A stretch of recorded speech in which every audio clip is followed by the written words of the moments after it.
골로새서 2장 말씀입니다. 우리 계속해서 이제 지난주에 골로새서 1장을 했고, 오늘은 이제 골로새서 2장을 함께 나눠보도록 하겠습니다. 골로새서가 우리들에게 주고 있는 중요한 한 가지 그 주제라고 하면 특별한 주제입니다. 골로새서만 가지고 있는 아주 특별한 주제인데, 그것이 뭐냐면 하늘에 쌓아둔 소망이 있다는 것입니다. 하늘에 우리가 소망을 두고 있다. 그리스도인들은 하늘에 소망을 두고 있는 사람들이다 하는 내용을 골로새서가 두고 있습니다. 이게 우리들이 가지고 있는 특권이잖아요. 하늘에 소망을 둔 것이 우리들의 특권인데, 우리가 이 세상을 살아가는 동안에 종종 우리는 하늘에 우리의 소망이 있다는 것을 잊어버리고, 우리가 살고 있는 이 땅에서 내가 좀 더 어떻게 하면 더 잘 살아보겠는가, 어떻게 하면 더 나은 삶을 살겠는가에 자꾸 우리의 초점을 맞추고, 우리의 눈이 이 세상에서 우리에게 가르쳐주는 것과 세상에 보여주는 것에 자꾸 거기에 눈이 가기 때문에 하늘 소망을 잊어버리고 이 땅에 마치 소망을 둔 사람들처럼, 이 땅에서 영원히 살 사람들처럼 그렇게 우리가 살아가고 있지는 않는가 하는 그런 도전을 받게 되는 것이죠. 그게 바로 이 골로새서가 우리에게 주고 있는 교훈입니다. 그래서 우리가 1장에서 우리가 볼 때 세 가지 소망을, 동일한 소망이지만 하늘에 쌓아둔 소망, 그리고 복음의 소망, 그리고 영광의 소망이라고 하는 세 가지 소망이 1장에서 나오고 있습니다. 이게 다 동일한 소망이죠.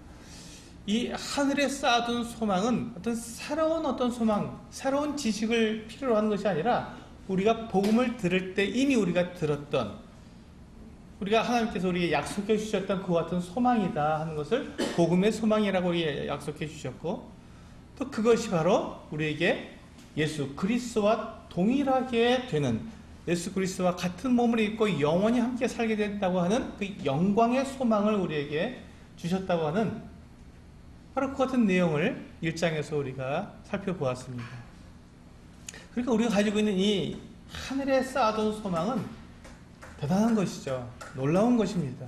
근데 우리가 그것을 오히려 잊어버리고 이 땅에 썩어지고 잠시 있다가 사라져버릴 이 땅에 있는 것들에 자꾸 우리가 눈을 두고 거기에 초점을 맞추다 보니까 하늘 소망을 잊어버린다는 것이죠.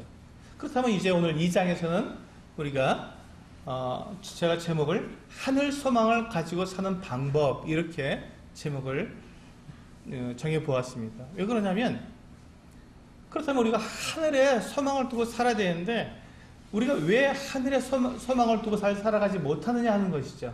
그것은 첫 번째, 지금 이 2장에서 이야기하고 있는 대로 골로새 교회에 여러 가지 문제들이 있었습니다. 근데 이게 중요한 문제가 뭐였냐면, 혼합주의적인 이 어떤 가르침이 골로새 사람들이 가지고 있었던 종교관념, 신앙관이었는데, 그것이 교회 안으로 들어온 것이죠. 그러니까 잘못된 가르침이 교회 안으로 들어왔습니다. 혼합주의적인 이 삶의 태도죠. 그것이 무엇이냐면, 유대 교회에서 가르치고 있는 율법주의, 율법을 지켜야 한다. 참 율법은 참 좋은 것이다 하고 율법을 지켜가면서 거기다가 무엇을 드렸냐면, 그 신비주의, 천사를 숭배하기 하는, 그 눈에 보고 뭔가 좀 신비한 것이 있어야 되지 않는 이 신비주의, 거기다가 우리가 이 신비한 지식을 추구하는 영지주의, 그리고 맨 마지막에 금욕주의까지, 이 모든 것들이 이게 혼합되어서 이 예수 그리스도로 말미암아서 우리 얻는 이 구원이 아니라, 내가 무엇인가 이렇게 신비하고 놀랍고 뭔가 다른 사람과 다른 그 육체를 막 제어해서 거룩해 보이는 이 어떤 삶을 통해서 구원을 이루어 보려고 하는 이와 같은 가르침들이 세상에서 이렇게 골로새 지역에 그런 것이 편만해졌는데, 그것이 교회 안으로까지 들어와 버린 것이죠. 그런데 이게 지금 21세기를 살아가는 우리들에게도 비슷한 모습들이 나타난다는 것입니다. 지금 현재 세상에서는 많은 사람들이 그 어떤 세상적인 어떤 가르침들, 쾌락주의 뭐 이런 것들에 가득 차 있는데, 그것이 교회 안으로도 들어오고 있다는 거예요. 그래서 우리가 그런 것들을 좀 우리가 깨닫고 우리가 지금 어떻게 이 교회 안에서 우리 믿음으로 살아가야 하는지에 대해서 이 골로새서를 통해서 내가 무엇을 가지고 살아야 되는 것인가, 정말 세상에서 우리 교회 안으로 지금 들어오고 있는 것들, 그리고 교회 아니라는 것은 나 아닙니까? 우리 성도들 개개인들이니까 내가 지금 세상에서 가르쳐주고 있고 세상에서 알려주고 있는 것들에 대해서 내가 영향받고 있는 게 무엇인가를 생각해 볼 수 있어야 된다는 것이죠. 그리고 그에 대한 대안이 무엇인가, 그렇다면 그것들을 어떻게 없애고 내가 바라봐야 할 것은 무엇인가가 바로 골로새 2장에서 우리들에게 말씀해 주고 있는 내용입니다. 오늘 그 내용을 한번 살펴보도록 하겠습니다. 우리 골로새 2장에 보시면요,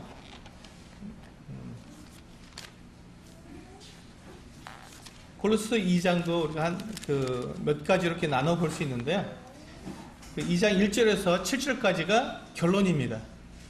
사실 이제 결론은 3장에서, 지금 2장에 있는 모든 내용들을 3장에서 결론을 내리고 있는데, 2장에서 이렇게 작은 결론을, 소결론을 내리고 있는 게 2장 1절에서부터 7절까지에 있는 내용을 가지고 결론을 내려주고 있습니다. 그래서 그것을 먼저 2장에 대한 결론으로 보시고, 그 다음에 3장에서 이 골로새 전체가 지금 우리가 주고 있는 결론 부분들에 대해서 살펴보도록 하겠습니다. 그리고 이제 2장 8절부터 23절까지가 이제 그렇다면 지금 이 세상에서 골로새 교회 안으로 들어오고 있는 이 잘못된 가르침들 4가지를 사도 바울이 소개하면서 그것들이 왜 잘못됐는지를 가르쳐 주고 있습니다. 이것이 지금 우리 지금 현대를 살아가고 있는 우리들에게도 동일한 그와 같은 교훈이 되고, 거기에서 우리가 깨달아야 되고 우리가 받아야 될 교훈들이 있다는 것이죠. 우리 그래서 이제 우리 1절부터 7절까지는 오늘 말씀 마지막 부분에서 살펴보도록 하고, 결론 부분으로 살펴보도록 하고, 우리 8절부터 한번 보도록 하겠습니다. 8절을 보시면 이와 같이 말씀하고 있습니다. 누가 철학과 헛된 속임수로 너희를 사로잡을까 주의하라. 이것은 사람의 전통과 세상의 초등학문을 따름이요 그리스도를 따름이 아니니라. 여기 보시면 지금 이 골로새 교회에 들어오고 있는 잘못된 세상의 가르침이 무엇이라고 되어 있습니까? 네, 철학입니다. 철학. 이 철학이 무엇입니까? 철학은 지혜를 사랑하는 것이다 하고 되어 있습니다. 지혜를 사랑하는 것. 지혜를 사랑하는 것. 지혜를 사랑하는 건 참 좋죠. 그렇습니다. 올바른 지혜를 가지는 건 참 좋습니다. 그런데 지금 이 철학이 가지고 있는 것은 문제가 무엇이냐면, 그들이 사람의 관점에서 지혜를 구한다는 것입니다. 사람의 관점에서. 그러니까 자연적으로 이 철학은 인본주의가 될 수밖에 없습니다. 하나님 없이 우리가 어떻게 하면 이 세상을 더 지혜롭게 잘 살 수 있는가 하는 것들을 고안해내고 생각해서 가르치는 것입니다. 어떻게 보면 이 철학은 참 우리 사람들이 받기에 참 좋은 것 같아요. 너무나도 이렇게 마음이 끌리고 거기에 우리가 이렇게 유혹되기 참 좋습니다. 세상에 지혜롭게 살 수 있는 방법을 가르쳐 주니까. 그렇지 않겠습니까? 그런데 이 철학이 가지고 있는 가장 근본적인 사상이 뭐라고요? 인본주의라는 것입니다. 어떻게 하면 사람을 행복하게 해줄 수 있을까? 하나님 없이 사람 스스로 어떻게 하면 더 행복하게 잘 살 수 있을까 하는 것이 철학의 근본적인 목적입니다. 그러면서 이 철학이 우리에게 가지고 있는 한 가지 수수께끼가 있죠. 풀지 못하는 수수께끼. 사람이 어디에서 와서 어디로 가는가 하는 이 부분은, 다른 것들은 다 지혜롭게 말을 해주는데 사람의 근본에 대해서는 말할 수 없는 것이 철학입니다. 그것이 철학의 가장 큰 약점이죠. 수많은 철학자들이 수천 년 동안 이 사람의 근본에 대해서 알아보려고 수없이 많은 노력을 했지만 결국 알지 못했습니다.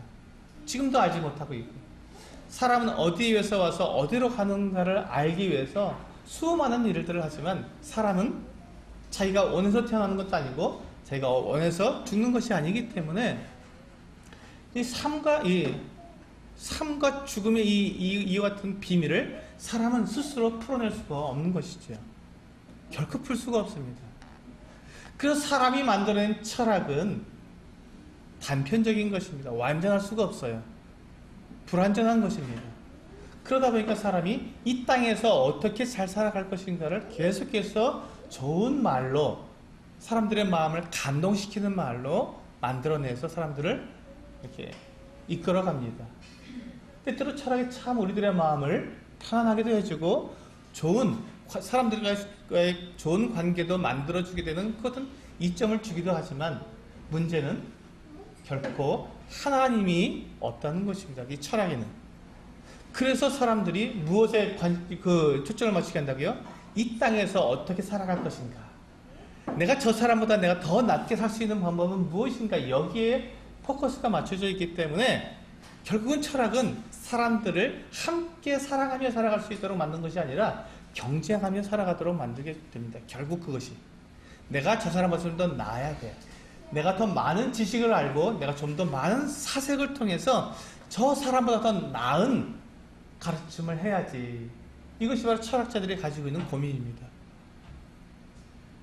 결국은 그들이 우리가 함께 살아가는 것이 아니라 경쟁하며 살아가도록 만들어주는 것이죠. 철학은 이 세상에 뿌리를 내리고 있습니다. 그래서 철학과 이 철학이 주고 있는 것이 그 뒤에 보면 헛된 속임수가 있다고 말하고 있습니다. 그래서 철학은 속임수가 있습니다. 지금 우리 이 세상 21세를 살아가는 우리 전 세계 사람들을 이렇게 이끌어가고 있는 철학이 어떤 철학인지 아십니까? 진화론적인 철학입니다.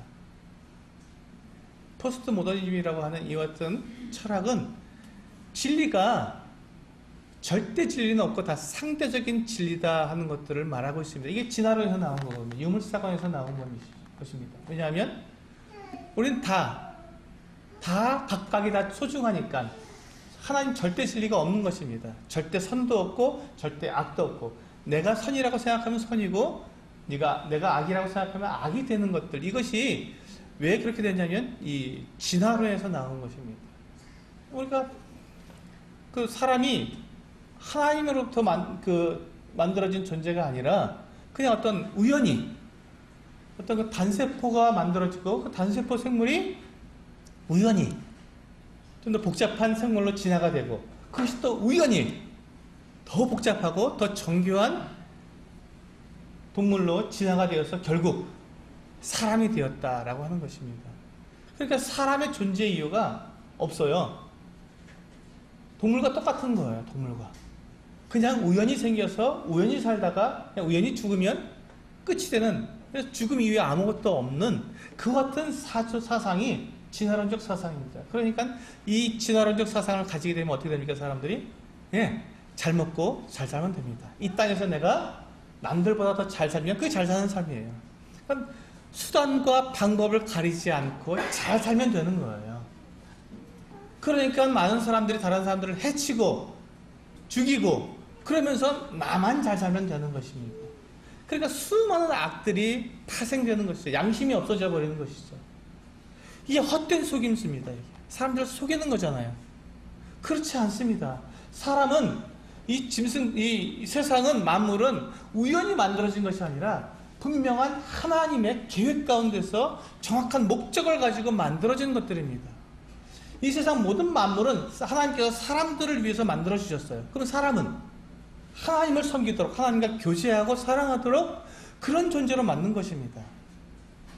그래서 사람이 하나님과 교제하고 하나님과 사랑을 나눌 수 있도록 하기 위해서 그 사람을 만족하게 해주려고 이 만물들을 만들어 주신 거거든요. 동물과 식물들, 이 모든 것들, 세상의 많은 것들, 하늘의 별과 해와 달의 모든 것들을 하나님께서 사람들을 위해서 주셨어요. 사람들이 풍족하게 살라고, 행복하게 이 땅에 살라고. 그러면서 무엇을 하라고요? 그 풍족함과 풍요로움을 통해서 하나님을 찬양하고 하나님과 교제하도록, 하나님을 경외하도록, 하나님께 나를 이렇게까지 사랑해 주시는구나, 나에게 이 모든 것들을 다 제공해 주시는 것을 깨닫고 하나님을 찬양하도록 하기 위해서 하나님께서 이 모든 만물들을 만들고 사랑, 그 위에 사랑을 만들어 주셨다는 것입니다. 그런데 사람들은 그것을 버리고 하나님이 없어야 되니까 철학은 하나님을 반드시 배제해야만 됩니다. 하나님이 있다고 생각하면 그때부터는 철학이 필요 없어요. 하나님 말씀만 남게 됩니다. 사람의 생각이 무슨 소용이 있겠습니까? 진리가 오직 하나님 말씀밖에 없으니까 사람들은 그것을 미워하는 거예요. 그걸 싫어하는 것입니다. 왜 하나님 말씀만 우리가 따라야 되느냐라고 말을 하는 것이죠. 그러다 보니까 이 철학적인 것은, 철학은 반드시 하나님을 배제해야 합니다. 그리고 사람의 온갖 좋은 생각들을 가지고 사람들을 하나님과 겨루는 것이죠. 그것이 철학이 가지고 있는, 우리들에게 속이고 있는 속임수입니다. 하나님은 없다. 그래서 사람들이 지금 이와 같이 악해지고, 어떻게 하면 하나님 없이 자기들의 삶을 살아갈 것인가를 궁리하다 보니까 양심을 버리고 살아가는 삶이 된 것입니다. 이것이 이 세상이 우리에게 가르쳐주는 것인데, 지금 교회 안에도 성도들 이 삶 가운데도 그래, 꼭 하나님 말씀만 꼭 진리야? 내 생각도 진리가 될 수 있겠지 라고 하는 이 엉뚱한 생각이 들어온다는 것입니다. 혹시 우리 가운데 그런 생각을 가진 분 계십니까? 참 놀라운 것은요, 그 인터넷에 들어가서 여러 가지 그런 그 뉴스들을 보게 되면 정말 끔찍한 그 어떤 가르침을 하는 그 이 교수들이 있습니다. 저희가 그 성경을 가르치는 교수라고 하는 분이 어떻게 믿음만으로 구원을 받을 수 있냐는 그 같은 말도 안 되는 그런 것들을 당당하게 그 인터넷에다 뉴스에다 올린 거예요. 어떻게 이 하나님 말씀에서 하나님 말씀 잘 보면 그렇게 안 돼 있다는 거예요. 믿음만으로 구원받는 것이 아니라 행함으로 구원을 받는다고 얘기하는 거예요. 거룩하게 살지 않으면서 무슨 구원 받은 사람이냐고 얘기한다는 것입니다. 그러니까 그 뉴스에 수많은 사람들이 들어와서 거기에 댓글을 달는데, 아주 그냥 명쾌하게 복음을 이렇게 거기다가 이렇게 댓글로 달으면서, 당신이 교수라고 말하면서 어떻게 부끄럽게 그런 말을 하느냐라고 말하는 분도 있는가 하면, 그 교수의 말을 또 옹호하는 사람도 있고 아주 굉장히 난리가 아니더라고요. 가만 생각해 보시기 바랍니다. 우리 가운데 정말로 이 하나님의 말씀에 우리가 분명히 말씀하고 있는 믿음으로 말미암아 의롭게 된다고 하는 이 분명한 이 하나님의 말씀이 있음에도 불구하고 왜 그렇게만 생각해야 하느냐라고 말하는 이 철학서저가 사람들 안에 들어오면서 가만 보니까 그렇게 믿음으로만 구원받는 것이 아니라 행해야 되는 것 아니냐, 행함이 있어야 되는 거 아니냐, 그러니까 거룩한 생활을 함으로써 구원을 받는 것이지 라고 그렇게 생각하는 사람들이 그것을 주장한다는 것입니다. 결코 그렇지 않습니다. 하나님의 말씀은 우리들에게 믿음으로, 오직 믿음으로, 은혜로 구원받는다고 분명히 약속하고 있습니다.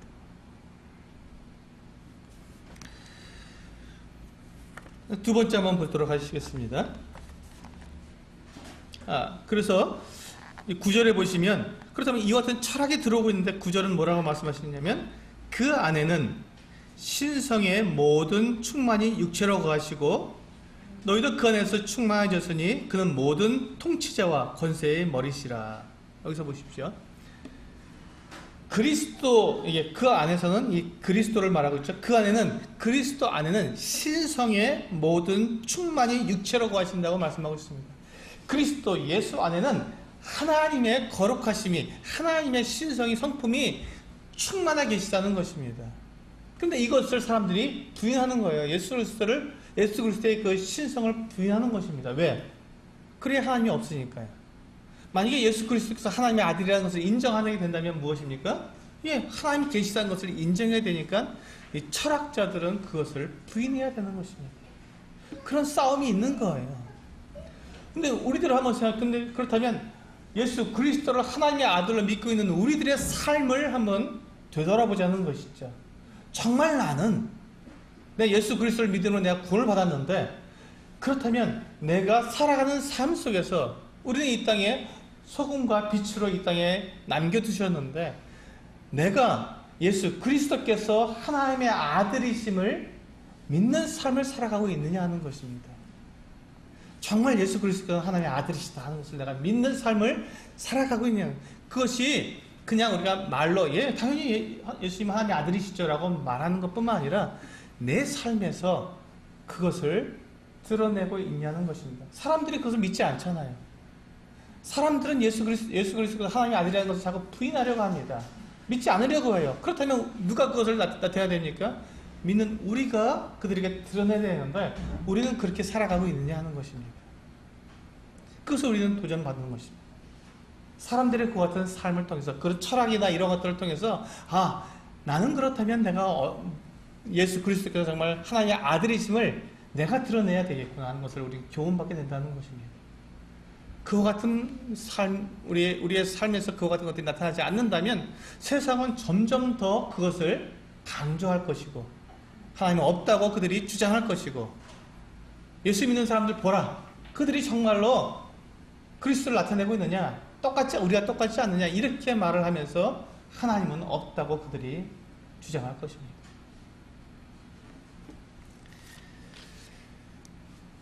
두 번째, 골로새 교회 안에 들어오고 있는 세상의 가르침 두 번째는 무엇이냐면 11절부터 보시면 11절부터 17절까지 보시면 율법주의가 안에 들어와 있습니다. 첫째는 할례를 받으라는 것이고 절기와 안식일을 지키라는 것입니다. 여러분 한번 잘 생각해 보시기 바랍니다. 우리가 그 율법을 통해서 우리가 거룩해질 수 있겠습니까? 구약 성경에서 분명히 그것이 그럴 수 없다고 우리는 배웠습니다. 구약 성경에서 우리에게 율법을 주셨는데 율법을 주신 목적이 무엇이라고 성경은 우리에게 가르쳐주고 있습니까? 사람들로 하여금 그리스도께로 나오도록 죄를 깨닫고 그리스도께로 나오도록 하기 위해서 율법을 주셨다고 말씀하고 있습니다. 그런데 많은 사람들이 율법을 지킴으로 좀 더 성결해 보이고 율법을 지킴으로 좀 더 거룩해 보이고 경건해 보인다고 생각하니까 그때부터 사람들이 뭐라고 말합니까? 율법을 지켜야 구원이 완성이 된다고 말을 합니다. 굉장히 그럴듯합니다. 그리고 때때로 우리가 한번 생각해 보시기 바랍니다. 우리가 하나님께 기도할 때 또 우리 방금도 예배를 드렸습니다. 예배를 드릴 때 뭔가 내가 어떤 율법적인 어떤 그런 규칙에 딱 맞게 해야 우리는 하나님께서 더 잘 받으신다고 생각하기 쉽다는 것입니다. 그런데 이 율법으로는 의롭다함을 받을 사람이 한 사람도 없습니다. 주님은 우리들에게 율법을 주실 때 율법으로 거룩해지라고 의롭게 따라고 주시지 않았습니다. 이것이 중요하죠.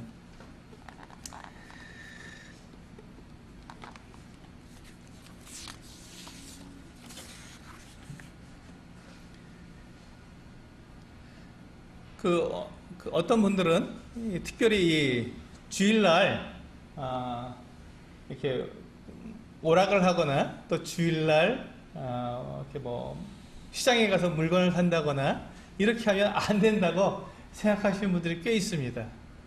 여러분들은 어떠세요? 주일날 이렇게 물건을 사거나 주일날 이렇게 어디 오후에 어디 놀러 가거나 이렇게 하는 것에 대해서 여러분 어떻게 생각하십니까?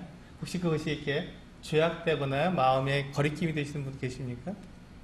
그런데 많은 분들이 그렇게 가르치고 있는 분들이 꽤 있습니다. 주일날 그렇게 어떻게 주일날 주님께 우리가 온전히 드린 날인데 그날 물건을 사며 또 시장에 가서 이렇게 그런 장을 볼 수 있겠느냐 하는 분들도 있습니다. 또 때로는 교회 안에 이 치마의 길이를 놓고 자녀들의 치마의 길이나 머리의 길이를 가지고 자녀들의 경건함을 판단하는 이와 같은 가르침을 하는 분들도 있습니다. 자매들이 머리가 이렇게 여기까지 허리까지 내려와야 경건한 분이다. 치마가 이 복숭아뼈 밑에까지 내려와야 경건한 분이다. 이렇게 말씀하시는 분들도 있습니다. 물론 우리가 단정하게 입고 자매님들이 아주 화려하게 꾸미는 이런 것들은 우리가 좀 피해야 할 것들입니다. 그러나 우리가 그와 같은 어떤 외모를 통해서 하나님 앞에 좀 더 내가 경건한 모습으로 나아가게 된다는 것은 이건 하나님의 가르침과 좀 다릅니다. 하나님은 결코 사람을 외모로 취하지 않습니다. 하나님은 그 사람 안에 있는 그 내면에 하나님을 사랑하고 하나님을 섬기는 하나님을 향한 그 믿음을 보시는 것이지 사람의 외모를 취하지 않으신다고 하나님께서는 말씀하고 있습니다. 그래서 우리가 율법주의가 이 골로새 교회 안에 들어오면서 할례를 받아야 되고 또 어떤 날들을 더 중요하게 여기는 안식일은 다른 날보다 더 중요하기 때문에 안식일을 거룩히 지켜야만 구원받을 수 있다고 하는 이 같은 생각들이 들어오게 된 것입니다. 우리 갈라디아서 2장 말씀 한번 살펴보도록 하겠습니다. 이에 대해서 사도 바울이 갈라디아서 2장에서 이와 같이 말씀하고 있습니다. 우리가 이 율법주의는 무엇을 낳냐면 이 외식을 낳거든요. 외식을. 다른 사람들에게 겉으로 보이기 위해서 내가 행동하는, 내 안에서는 어떠한 마음이 있더라도 겉으로만 잘하면 된다는 것입니다. 이것이 바로 율법주의가 주는 폐단입니다. 우리 갈라디아서 2장 11절부터 17절까지 보면 이 율법주의가 주고 있는 폐단에 대해서 잘 말씀하고 있습니다. 제가 읽어드리겠습니다. 갈라디아서 2장 11절입니다. 게바가 안디옥에 이르렀을 때 책망받을 일이 있기로 내가 그를 대면하여 책망하였노라. 야고보에게서 온 어떤 이들이 이르기 전에 게바가 이방인과 함께 먹다가 그들이 오매 그가 할례자들을 두려워하여 떠나 물러가매 남은 유대인들도 그와 같이 외식함으로 바나바도 그들의 외식에 유혹되었느니라. 그러므로 나는 그들이 복음의 진리를 따라 바르게 행하지 아니함을 보고 모든 자 앞에서 게바에게 이르되 내가 유대인으로서 이방인을 따르고 유대인답게 살지 아니하면서 어찌하여 억지로 이방인을 유대인답게 살게 하려느냐 하였노라.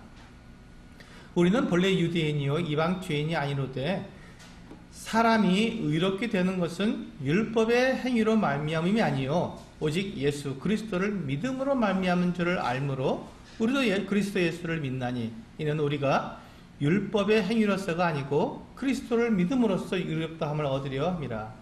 율법의 행위로서는 의롭다함을 얻을 육체가 없느니라. 만일 우리가 그리스도 안에서 의롭게 되려 하다가 죄인으로 들어가면 그리스도께서 죄를 짓게 하는 자냐? 결코 그럴 수 없느니라. 여기 보시면 16절에 분명히 말씀하고 있죠. 사람이 의롭게 되는 것은 율법의 행위로 말미암이 아니라고 분명히 말씀하고 있습니다. 그리고 오직 예수 그리스도를 믿음으로 말미암은 줄 안다고 바울은 우리들에게 말씀해주고 있습니다. 그러므로 율법의 행위로서는 의롭다함을 얻을 육체가 없다고 분명하게 우리들에게 선포하고 있는 것이죠.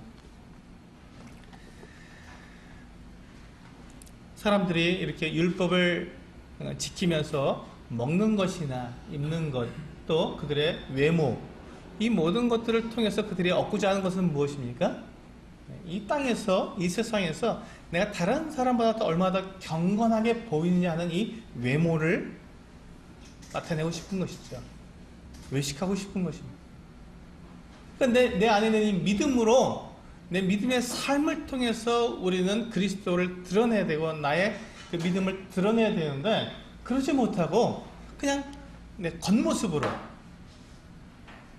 내 안에 있는 이 믿음으로 그렇게 살아가지 못하니까 그것을 포장으로 가려버리는 것이죠. 그렇게 되니까 우리는 외식하게 되고 그것을 통해서 다른 사람과 어떻게 합니까? 서로 비교하게 됩니다. 지금 베드로가 그렇게 되지 않았습니까? 베드로가 유대인들은 이방인들과 함께 식사할 수가 없습니다. 왜냐하면 이방인들을 개와 돼지처럼 여겼기 때문에 이방인들과 함께 식사하는 것 자체가 그들에게는 그 장로들의 전통에 의해서 그들은 범법자가 되는 거예요. 그래서 이방인들과 함께 식사할 수가 없는데 지금 그 베드로가 어디에 있었냐면 안디옥에 있었습니다. 안디옥은 그 이방인 지역이거든요. 이방인 지역에서 복음을 전하고 있다가 자연스럽게 이방인들과 함께 식사를 했죠. 그런데 예루살렘에서 이 유대인들 몇 명이 형제들이 이 안디옥에 이렇게 방문을 내려온 겁니다. 잘하고 있는가 보려고 내려온 거예요. 그러니까 그 예루살렘에서 유대인 형제들이 몇 명이 온다는 소리를 듣고는 베드로가 함께 식사하다가 그냥 피해 버린 거예요. 그 자리를 피해 버린 거예요. 나 그런 사람, 나 유대인들, 나 이방인과 함께 식사하지 않았어 라는 것을 이렇게 보인 거죠. 근데 그 모습을 누가 봤습니까?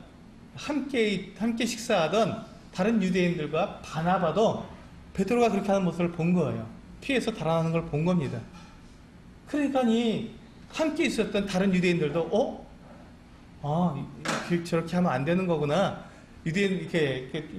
유대인들을 다른 유대인들에게 이렇게 겉으로 함께 식사했으면서도 아닌 것처럼 그렇게 하는 거구나 하고 그들도 피해버리고 바나바까지도 이 외식에 유혹되어서 그것까지도 그렇게 넘어가 버린 거죠. 외식하게 된 거죠. 바나바까지. 베드로 한 사람이 그렇게 하니까 베드로가 어떤 사람입니까? 예수님의 제자 중에 가장 수제자 아닙니까? 마천과 같은 사람입니다. 근데 그가 그렇게 해버리니까 온 이 유대인 그리스도인들이 다 그냥 외식에 빠져버린 거예요. 아닌 것처럼. 그래서 바울이 그 베드로를 향해서 책망을 한 것입니다. 어떻게 그럴 수 있느냐? 어떻게 그럴 수 있느냐? 그러니까 우리가 유대인이면 유대인답게 살고 우리도 그 율법을 다 지키지 못하는 것이 사실 아니냐? 그리고 복음이 언제 유대인과 이방인을 구분하는 걸 봤느냐? 주님께서 과연 구분하셨느냐? 구분하지 않았지 않느냐? 근데 너는 왜 구분하느냐 하고 이렇게 외식하지 않도록 외식하는 것에 대해서 책망을 한 것이죠. 그렇습니다. 하나님의 말씀은 결코 우리의 외식을 칭찬하지 않습니다. 오히려 책망하십니다. 내 안에 주님을 향한 그 믿음이 있으면 그 믿음을 그대로 살아가면 되는 것입니다. 내가 좀 부족하면 부족한 대로 우리는 주님 앞에 나오면 되는 것이죠. 우리는 주일날 주님 앞에 예배를 드립니다. 예배 드릴 때 우리는 형제들이 그 예배에 동참을 하게 되죠. 어떤 분들은 길게 아주 멋지게 기도할 수도 있습니다. 근데 그렇지 못한 분들도 있어요. 그렇다면 그렇지 못한 대로 주님 앞에 그냥 주님 감사합니다 한마디만 하고도 우리 얼마든지 하나님께 예배 드릴 수 있는 것이죠. 이것이 어떤 것이 더 낫고 어떤 것이 더 못하는 것이 없습니다. 왜? 우리 하나님 앞에 내 마음을 드리는 것이니까. 예배는 사람들에게 보이려고 하는 것이 아니라 누구에게 드리는 거라고요? 그냥 하나님께 드리는 것 아닙니까? 하나님께 나와서 내가 할 수 있는 대로 하나님 감사합니다. 참 감사합니다. 하나님 사랑합니다. 이 한마디만 해도 얼마든지 우리는 예배를 드린 것입니다. 또 어떤 분들은 또 이 하나님 말씀을 이렇게 묵상하다 보면 깨닫는 것들이 있으니까 참 감사한 것이 있으니까 그것을 좀 길게 기도할 수도 있는 것이죠. 그럼 어떤 것이 더 하나님께 더 예배를 잘 드린 것입니까? 하나님 마음에 어떤 것이 더 드릴까요? 똑같습니다. 간단하게 기도한 분들의 기도도 하나님께서 기뻐하시는 것이고 길게 기도한 분의 기도도 기뻐하시는 거예요. 왜? 중심으로 했다면, 그래 믿음으로 했다면 그것이 하나님께서 받으심직하고 기뻐하시는 예배가 되는 것이죠. 그래서 우리는 다른 사람들을 의식하지 않고 외식하지 않고 그냥 하나님께 내 마음에 있는 대로 우리 하나님께 예배하는 자들이 되는 것이지요. 그래서 우리는 이 율법으로는 우리 골로새서 2장으로 다시 돌아오겠습니다. 율법으로는 우리가 아무런 하나님께 의롭다함을 받을 수가 없습니다. 율법을 지키려고 하면 우리는 당연히 외식할 수밖에 없고 외식을 하게 되면 우리는 사람을 의식할 수밖에 없고 결국 우리는 이 땅에 우리의 눈을 두고 이 땅에 우리의 마음을 두고 살아갈 수밖에 없는 사람들이 된다는 것입니다. 주님께서 어떻게 말씀하십니까? 참 감사한 것은요, 13절에 보니까 또 범죄와 육체의 무할례로 죽었던 너희를 하나님이 그와 함께 살리시고 우리의 모든 죄를 사하시고 우리를 거스르고 불리하게 하는 법조문으로 쓴 증서를 지우시고 제하여 버리사 십자가에 못 박으셨다. 얼마나 놀라운 일입니까? 너 이거 안 했으니까 너는 죄인이야. 너 이렇게 안 살았으니까 너는 잘못됐어. 라고 말하는 이 법조문들을 완전히 다 제해버리시고 없애버리시고 십자가에 못 박아버리셨다는 것입니다. 우리를 성사할 수 있는 것, 우리를 죄인이라고 정죄할 수 있는 그 어떤 법조문들이 이제 완전히 사라져버린 것이죠. 우리를 무엇이 정죄하겠습니까? 그 누가 우리를 정죄할 수 있겠습니까? 하나님께서 우리를 의롭다 하셨으면 누가 우리를 정죄할 수 있겠습니까? 결코 그럴 수 없습니다. 우리는 하나님 앞에서 이미 의로운 사람들이 되었습니다. 그러므로 우리는 사람들을 의식할 필요가 없는 것입니다. 내 있는 그의 모습 그대로 하나님께 나오는 것이고, 내 있는 모습대로 성도들과 교제하면서 그 안에서 우리가 예수 그리스도를 높이는 것인지, 나 이런 사람이야 라고 나의 겉모습으로 내 안에 없는 것을 가지고 외식으로 사람들에게 나를 자랑하거나 드러내는 순간 우리는 넘어지게 되는 것입니다. 다른 성도들 앞에 우리가 거치는 돌을, 넘어지게 하는 돌을 놓아버리는 것이죠. 세 번째, 골로새 교회에 들어온 세상으로부터 들어온 잘못된 가르침은 18절에 있는 말씀입니다. 18절과 19절에 있는 말씀인데요. 골로새 2장 18절입니다. 아무도 꾸미는 겸손과 천사 숭배를 이유로 너희를 정죄하지 못하게 하라. 그가 그 본 것에 의지하여 그 육신의 생각을 따라 헛되이 과장하고 머리를 붙들지 아니하는지라. 온몸이 머리로 말미암아 마디와 힘줄로 공급함을 받고 연합하여 하나님이 자라게 하심으로 자라느니라. 여기 보시면 이 천사 숭배, 즉 이 신비주의가 이제 골로새 교회 안에 들어오고 있었습니다. 신비주의가 참 놀랍습니다. 우리 사람들은 이 하나님의 말씀, 이 성경에 기록된 하나님의 말씀만으로 만족하지 못하는 것 같아요. 그래서 자꾸 무엇을 추구합니까? 뭔가 좀 신비로운 거, 뭔가 좀 새로운 거, 나에게 그냥 빨간 십자가가, 잠자는데 빨간 십자가가 내 안에 팍 생기면 내가 뭔가 좀 되는 것처럼 그렇게 느끼고 싶은 것이죠. 그런 신비주의를 많은 사람들이 추구합니다. 왜냐하면 우리 믿음으로 우리 구원을 받는데 예수 그리스도께서 나에게 베풀어 주신 그 믿음이 어떤 표시가 없잖아요. 내가 구원받은 게 표시가 있습니까? 이마에 너 구원받은 자라고 써 있습니까? 안 써 있잖아요. 그러니까 내가 믿음만으로 예수 그리스도를 믿고 있는 것이 불안한 거예요. 뭔가 그 어떤 표시가 없으니까, 다 똑같으니까. 정말 나 구원받은 거 맞아? 내가 예수 믿으면 정말로 내가 그 영원한 생명을 지옥에 가지 않고 영원한 생명을 내가 받을 수 있나? 이러한 것들이 내 안에 의심으로 들어오기 때문에 그 의심 때문에 내가 넘어지게 되는 것이죠. 믿음 안에서 서지 못하고. 그래서 무엇을 추구합니까? 이런 특별한 어떤 내게 이적과 같은 것들을 내가 경험하고 싶은 것이죠. 그래서 여기 보시면 이 골로새 지방에 있는 그 사람들은 천사를 숭배했습니다. 천사를. 하나님과 사람 사이의 중보자로 천사를 둔 거죠. 사람은 육체를 갖고 있으니까 악하고 하나님은 영이시기 때문에 거룩한데 어떻게 육체를 가진 사람들이 어떻게 하나님께 나아갈 수 있겠느냐. 직접 못 나가니까 어떻게 하라고요? 천사라고 하는 영물들을 가운데 딱 끼워놓고 천사를 통해서 사람들이 하나님께 나아갈 수 있다고 하는 중보자로 천사를 세운 것입니다. 그런데 천사를 우리가 볼 수가 없잖아요. 천사도 영이기 때문에 볼 수가 없지 않습니까? 그러니까 사람들이 온갖 천사에 대한 사람들의 생각으로 꾸며낸 이야기들을 만들어내는 것입니다. 그래서 이 천사를 보았다고 하는 사람들, 천사가 이렇게 이런 일을 나게 해줬다고 하는 이 같은 이야기들을 꾸며내고 만들어내서 사람들로 하여금 그 천사의 어떤 천사를 숭배하도록 그렇게 만들어버린 거예요. 하나님을 경배하는 것이 아니라 천사를 숭배하도록 만든 것이죠. 근데 오늘날도 이와 비슷한 일들이 참 많이 있습니다.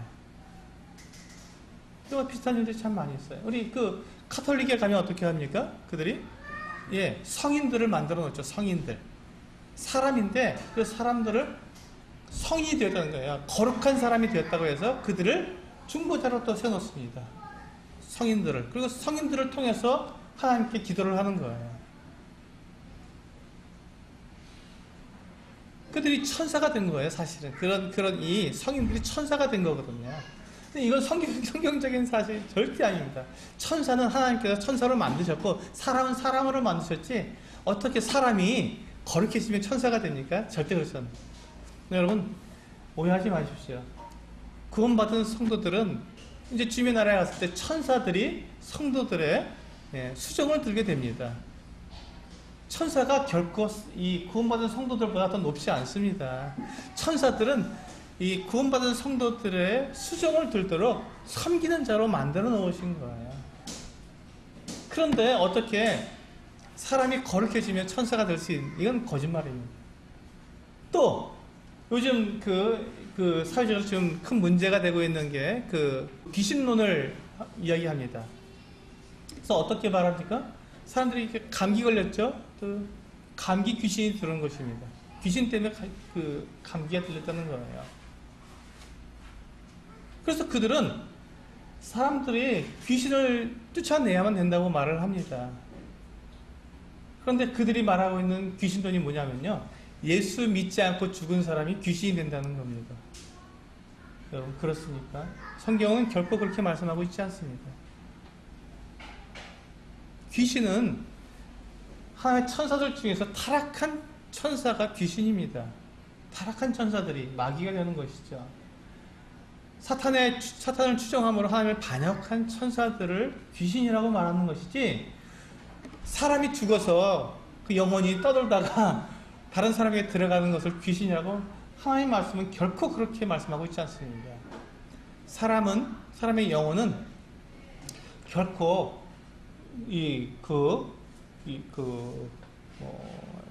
떠도는 그와 같은, 구천을 떠든다 그러죠?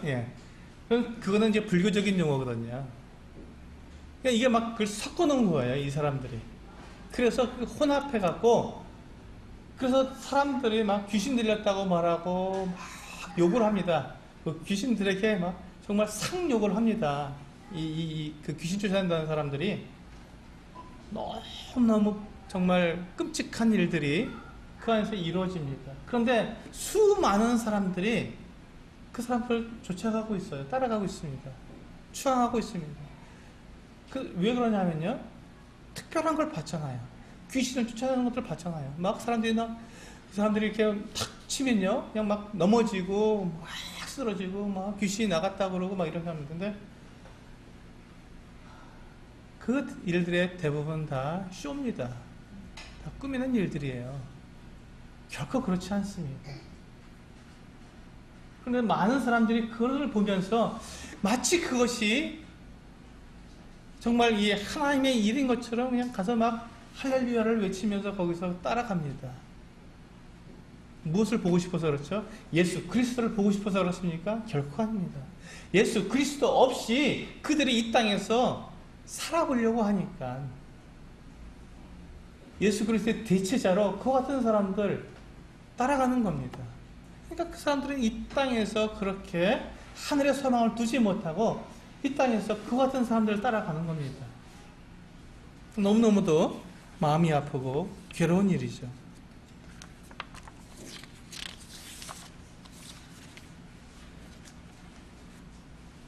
요즘에도 천국에 다녀왔다고 하는 사람들의 그 어떤 그 책이나 영화가 나오고 있습니다.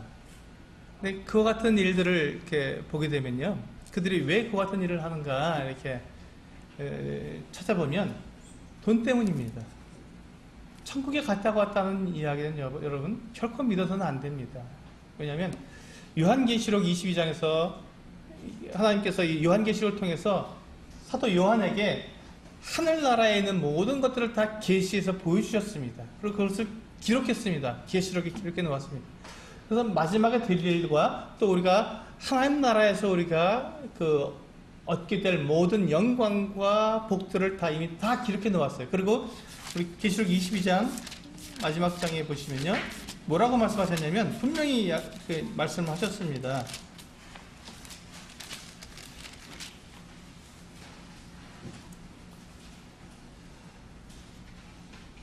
18절에 보시면 22장 맨 마지막 장이죠. 성경 맨 마지막 22장 18절에 보시면 내가 이 두루마리의 예언의 말씀을 듣는 모든 사람에게 증언하노니 만일 누구든지 이것들 외에 더하면 하나님이 이 두루마리에 기록된 재앙들을 그에게 더하실 것이요, 만일 누구든지 이 두루마리의 예언의 말씀에서 제하여 버리면 하나님이 이 두루마리에 기록된 생명나무와 및 거룩한 성의 참여함을 제하여 버리시리라. 분명히 말씀하셨습니다. 하나님의 나라에 대한, 마지막에 될 일에 대한 계시는 이것으로 하나님께 종결하셨습니다. 더 이상 덧붙일 것도 없고 뺄 것도 없습니다. 그런데 많은 사람들이 그렇게 천국에 다녀왔다고 하는 이와 같은 사람들을 미혹하는 말로 그 어떤 경험담을 통해서 사람들을 마음을 빼앗는 것입니다. 그렇게 하면 수없이 많은 책들이 팔리고 수많은 사람들이 그 영화를 보게 되니까 그 뒤에서 많은 사람들이 돈을 벌기 때문에 그 같은 일을 하는 것입니다. 그래서 그 같은 천국에 다녀갔다고 하는 그 소년의 이야기가 나중에 한 10년 정도 지나서 그 아이가 내가 거짓말했습니다 하는 이야기를 고백을 하게 됩니다. 너무 양심에 거치게 되니까 어린 아이 입장에서. 사실 저는 그런 경험이 없어요. 잠깐 교통사고 났었을 뿐입니다. 이런 고백을 하게 됩니다.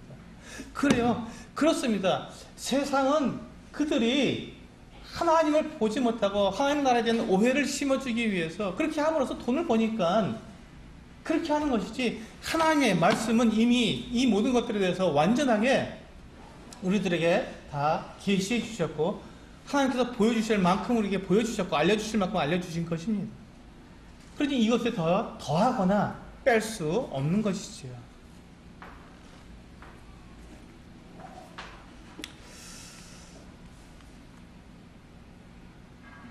네 번째로 마지막 이 골로새 교회에 있는 세상의 가르침은 우리 골로새 2장으로 돌아오셨어요. 20절부터 23절에 있는 금욕주의입니다. 금욕주의. 이 금욕주의는 사람들이 만들어낸 규례죠. 어떻게 하면 더 경건한 삶을 살 수 있을까 하는 생각에서 나온 그 어떤 가르침들입니다. 이 금욕주의의 대표적인 가르침이 무엇이 있겠습니까? 결혼하지 말아라 하는 것입니다.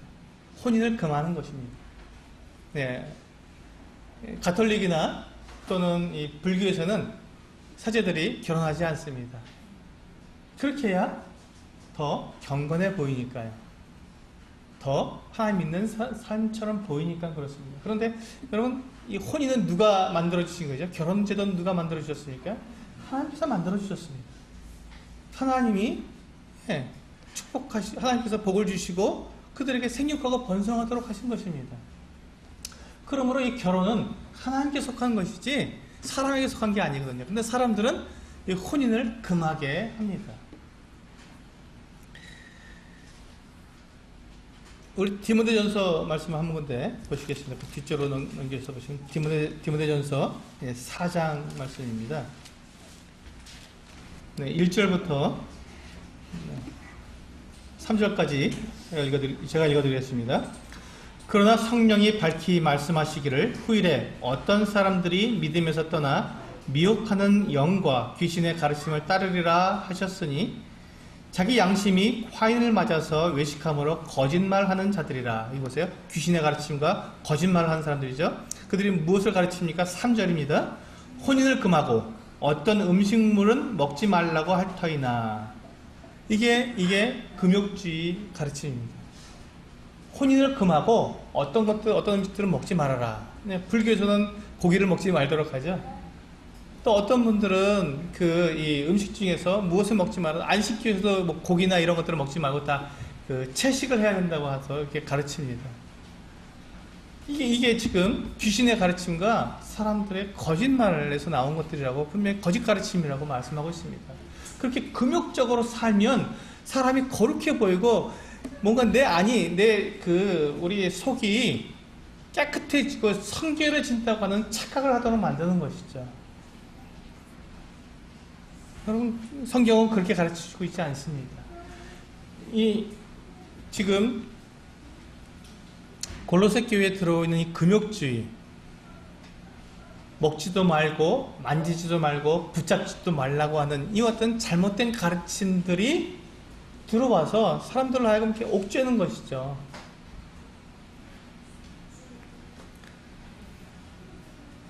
어떤 분들은 우리가 금식을 통해서 금식을 하면 하나님께서 우리의 기도를 더 잘 받아주실 것이다 하고 생각하는 분들이 있습니다. 물론 우리가 어떤 중요한 일이 있을 때, 내 인생에서 중요한 결정을 할 때 우리가 금식하면서 하나님께 기도할 필요는 있습니다. 그러나 금식이 진짜 하나님께서 우리의 기도를 들으시는 그 기도에 어떻게 할 때 우리가 하나님께서 우리의 기도를 들으시는지 우리가 분명히 알아야 하지 않겠습니까? 금식을 통한다고 내가 금식한다고 해서 음식을 먹지 않는다고 해서 하나님께서 내 기도를 잘 들어주실까요? 그렇지 않습니다. 우리 이사야서 58장을 한번 보시겠습니다. 이사야서 58장은 이 금식에 대해서 말씀하고 있는데요. 제가 읽어드리겠습니다. 우리가 금식하되 어찌하여 주께서 보지 아니하시오며 우리가 마음을 괴롭게 하되 어찌하여 주께서 알아주지 아니하시나이까. 보라, 너희가 금식하는 날에 오락을 구하며 온갖 일을 시키는도다.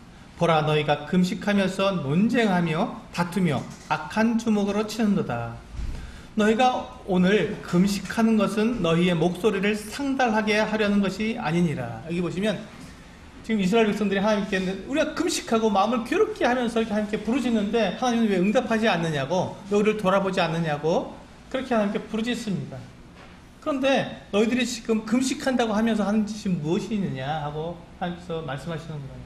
금식한다고 하면서 너희들이 종들을 부리고 온갖 일을 다 시키고 또 논쟁하고 싸우고 다투고, 그러는 가운데 너희가 정말로 너희 목소리를, 너희가 기도를 나에게 한다고 지금 내 기도를 들어달라고 하는 것이냐, 그것이 정말 너희가 나에게 하는 기도가 맞느냐라고 하나님께서 말씀하시는 것이죠. 그리고 그 다음에 보시면 5절,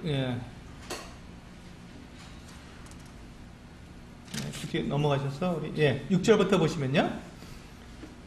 이사야서 58장 6절에 보시면 내가 기뻐하는 금식은 흉악의 결박을 풀어주며 멍에의 줄을 끌어주며 압제당하는 자를 자유하게 하며 모든 멍에를 꺾는 것이 아니겠느냐. 7절 또 줄인 자에게 내 양식을 나누어 주며 유리하는 빈민을 집에 들이며 헐벗은 자를 보면 입히며 또 내 고륙을 피하여 스스로 숨지 아니하는 것이 아니겠느냐. 참된 금식은 나를 괴롭게 하고 하나님 제 기도를 들어주세요 하는 이런 부분도 필요하겠지만, 그러나 그렇게 하면서 막 서로 싸우고 다투고 미워하고 시기하고 질투하고 이렇게 하는 것이 참된 금식이 아니라는 것입니다. 참된 금식은 오히려 다른 사람들을 도와주고 사랑해주고 받아주고 용납하면서, 그래야 하나님께서 우리의 기도를 들으신다고 말씀하시는 것입니다. 참된 금식은 내게 있는 것으로 다른 사람을 도울 때, 다른 사람의 괴로움에 내가 동참하게 될 때 하나님께서 내 마음을 받으시고 나의 기도를 받으신다는 것입니다. 그러니까 지금 골로새서 2장에서 우리가 보고 있는 대로 금욕주의적인 이와 같은 삶, 내가 결혼도 아니하고 음식도 먹지 않고 금식하고 나를 절제하고 막 이렇게 하는 이와 같은 삶을 통해서 내가 하나님 앞에서 경건해진다는 것은 잘못된 가르침이라는 것이죠. 오히려 하나님께서는 내가 하나님 앞에 더 적극적으로 하나님께서 나에게 부탁하신 것들을 행하면서 살아가도록 주님께서는 말씀하고 계시다는 것입니다. 내가 하지 않음으로 거룩해지는 것이 아니라 오히려 하나님께서 나에게 말씀하신 것들을 행함으로 우리는 하나님의 마음을 기쁘시게 할 수 있다는 것이죠. 전도하는 것, 서로 사랑하는 것, 가난한 성도를 돕는 것, 기도해 주는 것, 아픈 성도들을 서로 신방하고 돕는 것, 이런 같은 것들이 하나님을 기쁘시게 하고 우리의 기도를 받아주시는 그 같은 것들이 되는 것이지, 그냥 나 안 먹고 그냥 내가 그냥 나를 괴롭게 하는 것만으로 내가 하나님의 은혜를 입을 수 있는 것이 아니라는 것입니다. 결론으로 우리 2장 1절에서 7절까지의 말씀을 보겠습니다. 이와 같은 네 가지, 우리가 철학과 또 율법주의와 또 신비주의 그리고 금욕주의, 이와 같은 것들을, 그런 것들이 우리의 삶을 거룩하게 하거나 하나님께 나아가게 하는 것이 아니라 2장 2절부터 보시면요, 이는 그들로 마음의 위안을 받고 사랑 안에서 연합하여 확실한 이해의 모든 풍성함과 하나님의 비밀인 그리스도를 깨닫게 하려 함이니. 우리가 알아야 될, 우리가 추구해야 될 올바른 지식은 그리스도를 아는 것입니다. 그리스도를 아는 지식을 우리는 구해야 하는 것이지, 성경에 기록된 예수 그리스도가 어떠한 분이시며 하나님께서 그분을 우리에게 어떻게 나타내셨는지 우리가 구하는 것이지, 신비한 지식들, 철학들, 이런 것들을 구하는 것이 아니라는 것입니다. 3절에 보시면 그 안에는, 예수 그리스도 안에는 지혜와 지식의 모든 보화가 감추어져 있느니라. 아멘.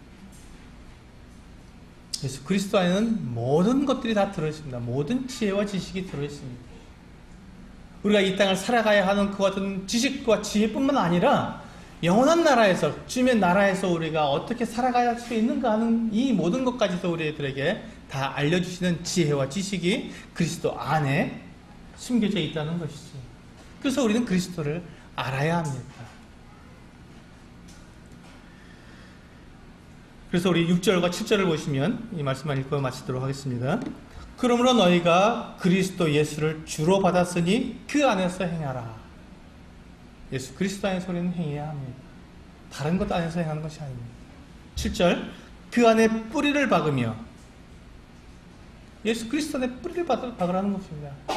깊이 예수 그리스도가 어떠한 분이신지 깊이 알고 그분을 묵상하고 그분의 내 삶을 완전히 다 맡겨드리는 그분 안에 뿌리를 박으라는 것이죠. 세움을 받아 교훈을 받은 대로 믿음에 굳게 서서 감사함을 넘치게 하라. 마지막에는 이 감사함을 넘치게 하라. 이 말씀이 우리들에게 큰 도전이 되기를 원합니다. 우리들의 삶을 돌아보시면 정말 감사하는 삶, 우리가 범사에 감사하는 삶을 살고 있는지, 아니면 우리가 원망하고 불평하고 그렇게 시기하고 질투하는 삶을 살고 있는지 우리는 살펴봐야 합니다. 우리가 그리스도 예수를 안에 뿌리를 받고 그분 안에 우리의 삶을 두게 된다면 예수 그리스도께서 우리에게 해주신 모든 것들을 통해서 우리는 기뻐하며 즐거워하며 감사하는 삶을 살 수 있을 것입니다. 그러나 우리가 세상을 바라보게 될 때, 세상이 주는 것들을 우리가 그 유혹에 우리의 마음을 두게 될 때 우리는 비교하게 되고, 그러므로 우리는 불평과 원망과 시기와 질투가 나올 수밖에 없다는 것입니다. 우리가 하늘의 소망을 두고 살아갈 수 있는 방법이 무엇입니까? 하늘의 소망을 가지고 살아가는 방법이 무엇입니까? 이 세상에서 주는 이와 같은 교훈과 가르침을 우리가 단호하게 거절하고 오직 예수 그리스도, 그분을 알고 그분을 아는 지식 가운데 더 내가 착념하고 그분을 아는 지식을 더욱더 추구하고 그 안에 뿌리를 받고 그 안에 세움을 받아서 믿음으로 굳건히 서게 될 때 우리는 분명하게 하늘에 있는 소망을 가지게 되고 가지고 살아가게 될 것입니다. 우리 서수집교회 성도님들이 모두 이와 같은 하늘에 속한, 하늘에 쌓아있던 소망을 가지고 이 세상에 승리하며 살아가는 삶을 사시기를 원합니다. 기도하고 마치겠습니다.